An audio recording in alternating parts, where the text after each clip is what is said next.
ሰባተኛው ሀገራዊ ምርጫ በሰላም እንዲጠናቀቅ ፖሊስ ከአጎራባች ከተሞች ጋር በመቀናጀት የተለያዩ የጸጥታ አደረጃጀቶችን በመፍጠር እየሰራ መሆኑን ገለጸ።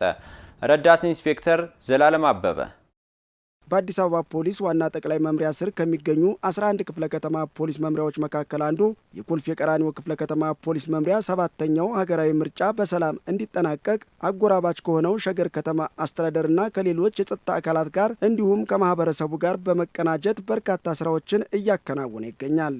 የአዲስ አበባ ከተማ ሰላምና ጸጥታ አስተዳደር ቢሮ ኃላፊ ወይዘሮ ሊዲያ ግርማ ፖሊስ ከተለያዩ የጸጥታ አደረጃጀቶችና ማህበረሰቡን በማሳተፍ እያከናወነ ያለውን ተግባር ሰባተኛው ሀገራዊ ምርጫም በሰላም እንዲጠናቀቅ የበኩሉን ድርሻ ሊወጣ እንደሚገባ የተናገሩት በኮልፌ ቀራኒዮ ክፍለ ከተማ ተገኝተው ለሰላም ሰራዊቱ የስራ ስምሪት በሰጡበት ወቅት ነው። ሰባተኛው ሀገር አቀፍ ምርጫ በከተማችን ላይ ፍጹም ሰላማዊ ሆኖ እንዲጠናቀቅ ከማድረግ አንጻር የፌዴራልና የከተማው ፖሊሶች በጋራ በመሆን ሰላም ሰራዊት፣ የደንብ ማስከበር መዋቅሮቻችን፣ ጋቸና ስርና ሚሊሻዎች ልክ ከዚህ ቀደም እንደተገበራችሁት ትልልቅ ገድሎች፣ ትልልቅ ሃይማኖታዊ፣ ባህላዊ በዓላት እንዲሁም በከተማዋ ላይ ያሉ የወንጀል እንቅስቃሴዎችን ከመቀነስ አንጻር የተገበራችሁትን ያሳያችሁትን አኩሪ ገድል አሁንም በምርጫው ሰላማዊነት ላይ እንድትደግሙት ካደራ ጭምር እያሳሰብኩኝ መልካም የስምሪት ጊዜ እንዲሆንላችሁ እመኛለሁኝ።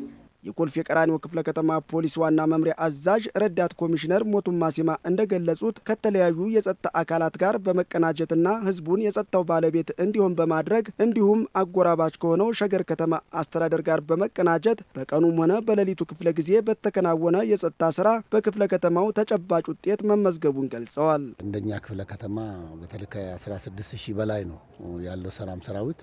እንደዚህም ደግሞ የቅጥር ጥበቃዎች አሉ። በርካታ የሚሊሻ ኃይል እንደዚህም ደግሞ ጋቸና ስርና ፖሊስም የፌደራል ፖሊስም መደበኛ እኛ የክፍለ ከተማ ፖሊስም በጋራ ነው ጥበቃ በመውጣት ሌቦችን በመጠቆም ሰፊ ስራ እየሰራ ነው ያለውና በየቀኑ ደግሞ በወረዳና በብሎክ ስምሪት ይሰጣል።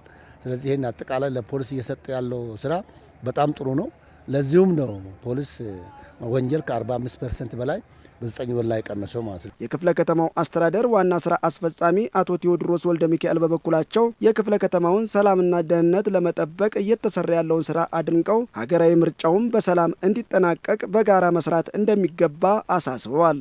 ከፊት ለፊታችን የሚካሄደውን ሀገራዊ ምርጫ ሰላማዊ፣ ዲሞክራሲያዊ፣ ፍትሃዊ ለማድረግ የጸጥታ አካላት በጋራ መስራት ወሳኝ ስለሆነ ሰላማችንን ለማሳጣት እኩይ ሴራቸውን ተግባራዊ ለማድረግ የሚንቀሳቀሱ የጸረ ሰላም ኃይሎችን እኩይ ሴራ በማክሸፍ ትልቅ ሚና መጫወት አለባችሁ ማለት ነው።